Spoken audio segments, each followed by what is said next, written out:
একদম সত্যি কথা বলবো, যা আগে তোমাদেরকে কেউ বলেনি, ঠিক আছে? তো এখানে আমি আজকে বানিয়েছিলাম উচ্ছের চচ্চড়ি। উচ্ছের চচ্চড়ি বলতে উচ্ছে ভাজাও বলতে পারো। আর যে দেশি মুরগির ডিম হয় না, ছোট ছোট, ওইটা। হ্যাঁ, তো ডিমের ঝোল বানিয়েছিলাম। তো ওই দেশি মুরগির ডিমের ঝোলটা আমাদের পাশের বাড়ির এক ঠাকুমা এসে বলে যে 6টা ডিম আছে, তোমরা নেবে? 10 টাকা করে পিস। তো আমরা বললাম হ্যাঁ ঠিক আছে, দেশি মুরগির ডিম তো খাওয়া হয় না আর পাওয়া যায় না সহসা, তাহলে করে নেওয়াই যাক।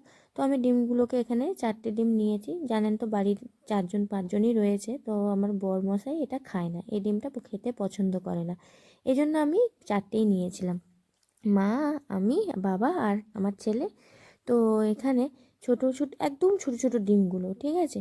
আপনাদের একদম অনেস্ট রিভিউ দেবো, কেননা এই যে ডিমটা আমরা খেয়েছিলাম, আমি এর কোনো সেন্ট পাইনি ভাজার সময় বা খাওয়ার সময়, অত টেস্টও পাইনি।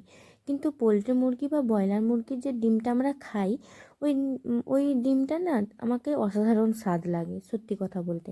আর ভাজলেও একটা খুব সুন্দর সেন্ট বেরোয়, যে ডিম ভাজার একটা গন্ধ বেরোয়, সেটা আমাকে দারুণ লাগে। তো এর জন্য একটা মশলা করে নিলাম, ওই বেসিক মশলা যেমন ডিমেতে দেয়, ডিমের তরকারিতে আদা রসুন আর পেঁয়াজ। তো এখানে আমি তেলের কড়াতে চড়িয়ে আজকে একটু ডিফারেন্ট টাইপ করলাম। ওই এলাচের ফোড়ন দিয়েছি, একটু জিরে, আর এখানে নিয়েছি একটা তেজপাতা। তো ওই বেটে রাখা পেঁয়াজ আদা রসুনের মশলাটা দিয়ে দিলাম, বেশ মানে ভুনিয়ে নেব ভালো করে। একদম লাল লাল করে ভুনানো হয়ে যাওয়ার পরে এতে দিয়ে দেবো টমেটো পেস্ট। ওর পরেই আমি টমেটো পেস্ট একটা করে নিয়েছিলাম, ওই কোয়ান্টিটির জন্য, মানে আলু আর ডিমের জন্য একটা টমেটো পেস্ট মিডিয়াম সাইজের ঠিক আছে। তো এখানটা একটু জিরে গুঁড়ো আর নিয়েছি হলুদ গুঁড়ো। আপনারা তো জানেন আমার একটা ছোট ছেলে আছে, এই জন্য আমি অতটা ঝাল দিই না তরকারিতে। আর বাড়িতে অসুস্থ মাও আছেন, তো ওই জন্য ঝালটা একটু অ্যাভয়েড করে চলি, যাতে সকলের শরীরটা ভালো থাকে। আর ঝালটা খাওয়াটা বা তেল মশলা বেশি খাওয়াটাও অতটা ভালো না। তো এখানটা আমার কি হয়েছিল, আমি এই যে অন্য মিয়া খুবই না দুষ্টুমি করছিল। তো এখানে আমি ভুলে গিয়েছিলাম এখানে আলুটা আর ডিমটা ভাজতে, ওই জন্য আলাদা করার মধ্যে আলু আর ডিমটা ভেজে নিচ্ছি। আলুটা প্রায় 70-60% মতন সিদ্ধ হবে, এরকম ভেজে নেব। আর ঝোলের সাথে বাকিরা সিদ্ধ হয়েই যাবে। এখানে উচ্ছের সাথে আমি নুন হলুদ লঙ্কাটা মাখিয়ে রেখে দিচ্ছি, পরে বলবো এটা কেন মাখিয়ে আগে থেকে রাখলাম। তো এখানটায় দেখুন আমার মোটামুটি এটা সিদ্ধ হয়ে এসেছে, কিছুটা বাকি আছে। তো এখানটায় যে অন্য কড়াতে আমি মশলাটা কষিয়ে নিয়েছিলাম না, ওই মশলাটার এখানে আলু আর ডিমটা অ্যাড করে দিলাম, ভেজে রাখা আলু আর ডিমটাকে।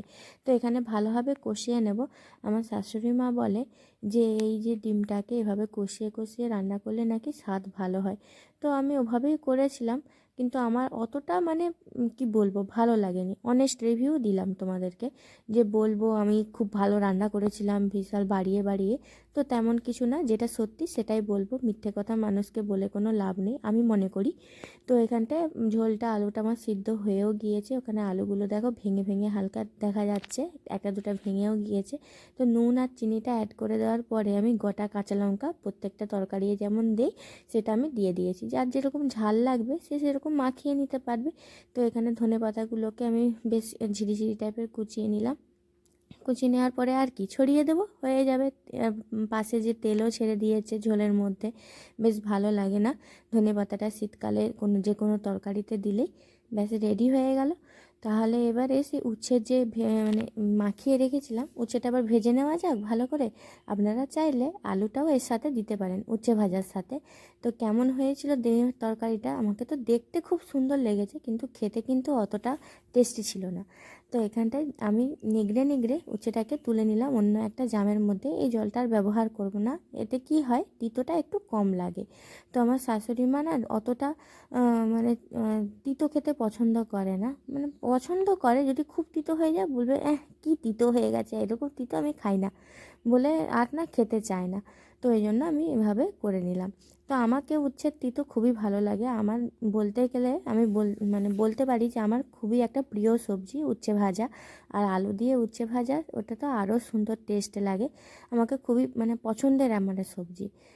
সে যাই হোক, এখানে আমি ঢাকা দিয়ে দিয়ে উচ্ছেগুলো ভেজে নিচ্ছি।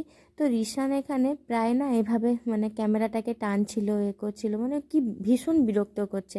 ছোট ছেলে, কিছু বলতেও পারি না, আবার এক এক সময় তো মেরেও দিই জানেন, কিন্তু বিরাট মায়াও হয়, যেমন মায়ের মন সেরকম। তো এখানটায় হালকা নুন আর চিনি দিয়েছি। চিনিটা একটু সামান্য দিয়েছি, কেন, অতিরিক্ত তিতো ছিল, শীতকালের উচ্ছে না একটু তিতোটা বেশি হয়। তো একটা বাটিতে আমি সার্ভ করে নিলাম। এতটুকুই তো উচ্ছে ভাজা, আর যেহেতু রিসান খায় না, দুজন তিনজন খেতে, তো দেখতে দারুণ হয়েছিল আর উচ্ছে ভাজাটা খেতে দারুণ হয়েছিল। এটা দিয়েই আমার এক থালা ভাত খাওয়া হয়ে গিয়েছিল। তো বন্ধুরা, ভিডিওটা আমি এখানেই এন্ড করছি। আসছি আরেকটা ভিডিও নিয়ে। টাটা, ভালো থাকবেন।